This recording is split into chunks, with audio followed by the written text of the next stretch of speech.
Howdy, Philagellos. Here we are. It is Q&A number 11. 11! And we're getting towards the end of the month here, so this has been super fun. I hope you've enjoyed it too, because I have. So Liz Barbera asks, what is the furthest you've ever traveled for a show? And second part, what's the longest you've ever stayed away from home on tour? So the first one, the longest I've ever traveled would either be when I performed in Edinburgh, Scotland in 2005, where I was there for 2 weeks at the Fringe Festival. Fringe Festival goes for a month. I was there for 2 weeks of the month. I'd love to go back and do the whole month sometime. And then the other one would be a show in Paris that I did a few years ago. Now, ostensibly, we were on vacation.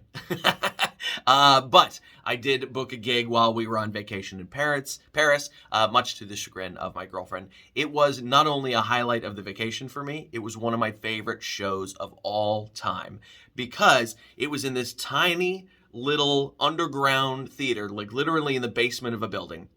Very tiny, old stone walls that have been there forever. And I walked in and I said, where's the, green room? Where do you want me to just stay out of the way until showtime? And the guy goes, oh, just go through that door behind the bar over there. And I walked through this door behind the bar and it went into this stone tunnel that looked like it had been there for centuries. And it went endlessly in either direction. And it was just darkness in either direction. Dirt floor, stone tunnel, best green room I've ever been in. Zero amenities, but it was so fascinatingly cool. And me and the other comics, who were all from the area, I was the only out-of-towner, we were talking about how, wouldn't it be great if this tunnel was actually a secret tunnel that went to every comedy venue in the world. We're just goofing around backstage. But it was an English language show that I found in Paris to do. There were two things that were really interesting about it. They said, hey, can you do the show intro from the God mic behind the bar? And so I got on the mic behind the bar and I said, welcome to the show. And I said, are you guys ready for comedy? And they were like, yeah. I said, all right, put your hands together. Nothing. Put your hands together. Nothing. Clap. Oh. I said, clap your hands for the MC. And I brought the MC up. Like, they didn't know what put your hands together meant, which was funny. Now, the audience was not a Parisian audience. The audience was expats from all over the world. So it was just people from all over the world who were speaking English as a second language. I think I was the only person there whose English was the first language. And I thought, I don't know how the references are going to go. Man, they caught everything. Every single joke, every punchline, every reference. They got everything. It was such an amazing show.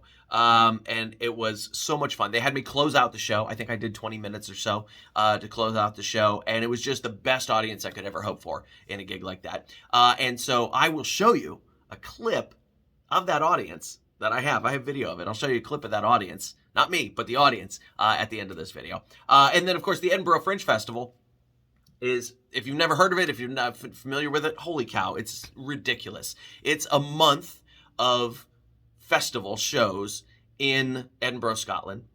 And not only that, there are 5 festivals that happen in the month of August in Scotland, in Edinburgh, in that time. There's the Fringe Festival. There's, I think, a book festival.